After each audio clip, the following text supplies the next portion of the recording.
अपनी चारों बिटिया का हाथ माता सुनैना ने पकड़ा और पतियों के हाथ में हाथ देकर के बोली, आज मैं अपना हाथ आपके हाथों में सौंप रही हूं, इस हाथ को संभाल के रखिएगा।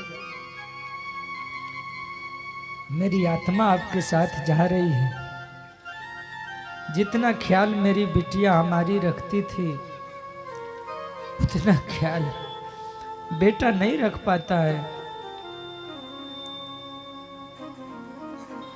भगवान राम भी बड़े प्रेमी हैं। राम भी दोनों हाथ जोड़ लिए और कहे कि मां चिंता न करो, राम विदा मांगत कर जोरी, किन्ह प्रणाम बहोरी बहोरी, किन्ह प्रणाम बहोरी बहोरी।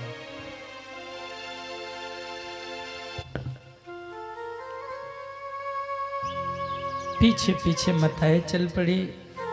रथ आगे बढ़ रहा है, दौड़ रही है। थोड़ा देर रुको, रुको थोड़ा। रथ का पर्दा उठा। उसी समय महाराज जनक अपने भैया सिरध्वज के साथ पहुंचे और आज दौड़ करके अपने बिटिया को हृदय से लगा लिया।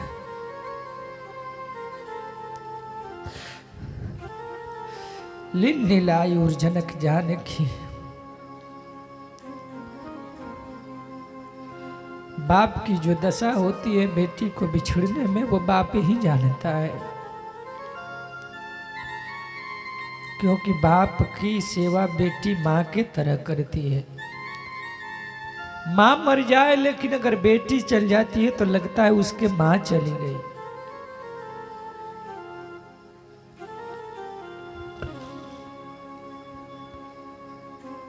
बिटिया चिंता न करना, पिताजी आते जाते रहिएगा। हे मैया देखना, अब तक पिताजी को डांट देती थी, बोल देती थी, लेकिन आज के बाद मत बोलना, दवा का ध्यान रखना।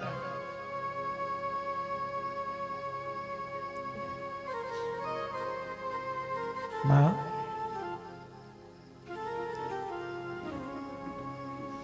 मां ने कहा नहीं। तब तक 2 तोता मैना सिया जी पाल के रखी थी।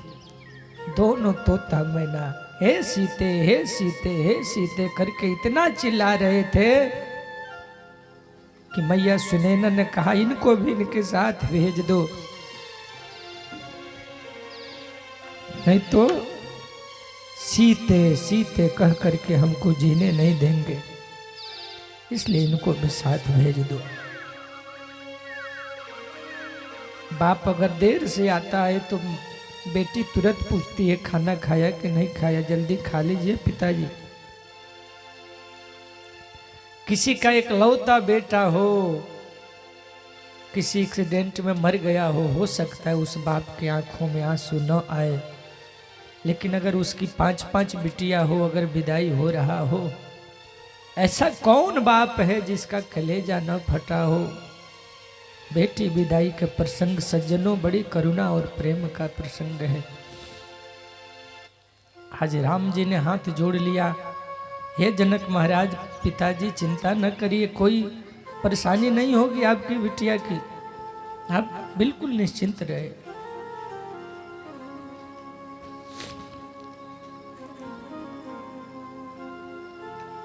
बेटी भोरे भोरे हो, बेटी भोरे भोरे जब ससुरार जई हैं, भोरे भोरे जब ससुरार जई हैं, बेटी भोरे भोरे जब ससुरार जई हैं। ओढ़ के लाल की चुनारिया ओ हार जई हैं, के लल की चुनरिया ओहार जई है, ओढ़ के लल की चुनरिया ओहार जई है। बेटी भोरे भोरे जब ससुरार जाइए, बेटी भोरे भोरे जब ससुरार जाइए।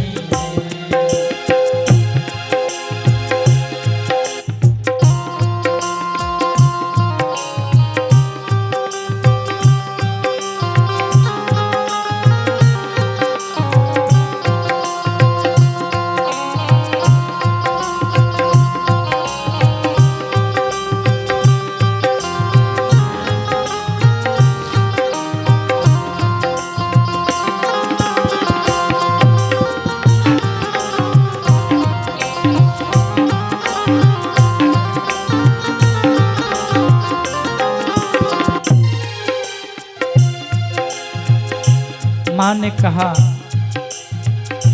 सझिया काहे के आइल, रतिया काहे के लियाइल, सझिया काहे के आइल, रतिया काहे के लिए आइल। सझिया काहे के आइल, रतिया काहे के लियाइल, सझिया काहे के आइल, रतिया काहे के ले आइल। पागल घरवा दुआर बेटी चली है उजार, पागल घरवा दुआर बेटी चली है उधार।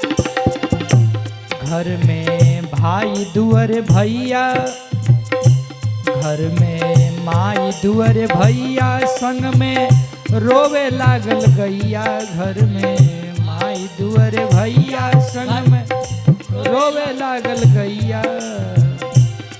रोज बिटिया क्या बताती थी, जाके बाबू के जगा दे तानी दियावा बुझा दे, जाके बाबू के जगा दे तनी दियावा बुझा दे। रोज भैया अपने बिटिया को जगाती थी, कहती थी जाओ अपने पिताजी को जगा दो, काम पर जाएंगे, खेती करने जाएंगे। तो रोज यही बिटिया जाके जगा देती थी, लालटेन बुझाती थी, रोज दीपक बुझाती थी। कल से किसको कहूंगी कि जाके पिता को जगाओ और दीपक बुझाओ। जाके बाबू के जगा दे तनी दियावा बुझा दे, जाके बाबू के जगा दे तनी दियावा बुझा दे। बाबू के जगा दे तनी दियावा बुझा दे। सब कुछ उगले किरनिया ओ, सब कुछ उगले किरनिया, सब कुछ उगले किरनिया भी सारे जई हैं, सब कुछ उगले किरनिया भी सारे जई है।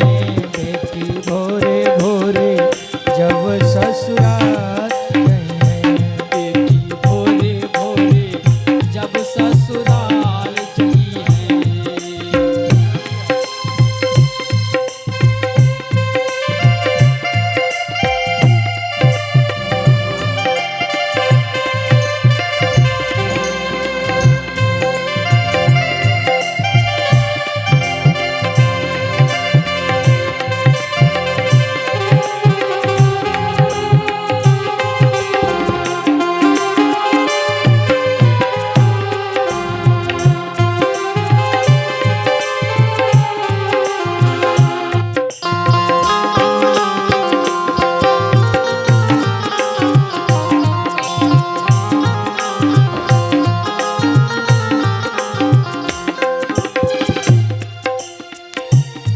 से मांगी काली माई डोलिया दिह तू बिल माई, तो से मांगी काली माई डोलिया दिह बिल माई। तो से मांगी काली माई डोली दिह बिल माई, तो से मांगी काली माई डोली दिह बिल माई। तो से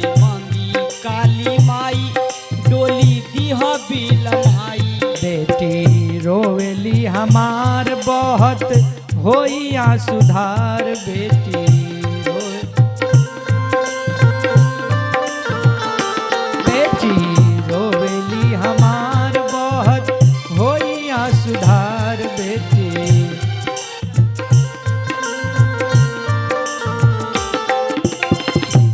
देख के नगरी के लोगवा देख के नगरी के लोगवा देख के ओ नगरी के लोगवा कुलाई जई है देख के नगरी के लोगवा कुलाई जई है। बेटी भोरे भोरे जब ससुराल गई है बेटी भोरे भोरे जब ससुराल जई है।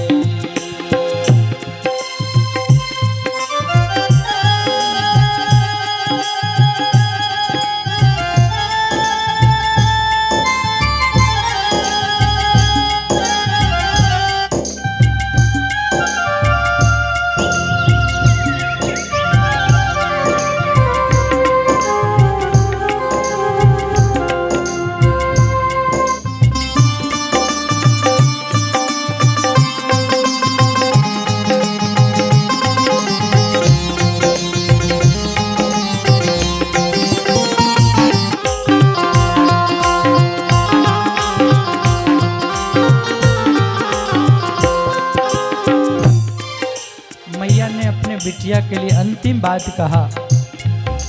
पहले फोन का जमाना नहीं था तो बाबा जी पंडित जी नौआ जी जाते थे संदेशा लाते थे कि मेरी बिटिया कैसी है। आज बेटी विदाई करके कुछ दिन बाद मैया अपने नौआ भैया से कह रही है एक दिन जाओ मेरे तरफ से, मैं किराया भाड़ा सब दे देता हूँ और मेरी बिटिया का संदेशा लेके आना। जय हा नौआ मोर भैया दुआरा बोलत होई कौआ जय हा नैया जय हा नौआ मोर भैया दुआरा बोलत होई कौआ जय हा या मोरी दुआरा होई कौआ। जाके पूछिह कुशलाई कहिया भेजली तोहर माई। जाके पूछिह कुशलाई कहिया भेजली तोहर माई। देखिह आँखिया में लोर कहिया दोनों हाथ जोर। देखिया अखिया में लोर कहिया दोनों हाथ जोर। देखिया अखिया में लोर कहिया दोनों हाथ जोर।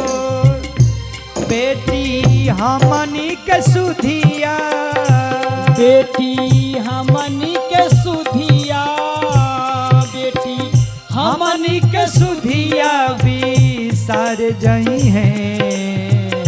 बेटी हमनी के सुधिया बिसार जई है। बेटी भोरे भोरे जब ससुराल जई है। बेटी भोरे भोरे जब ससुराल गई है। ओढ़ के लाल की चुनरिया ओ हार जई है। ओढ़ के लाल की चुनरिया वो हार जई है। ओढ़ के लाल की चुनरिया वो हार जई है। भोरे भोरे जब ससुराल जई है। बेटी भोरे भोरे जब ससुराल जई है।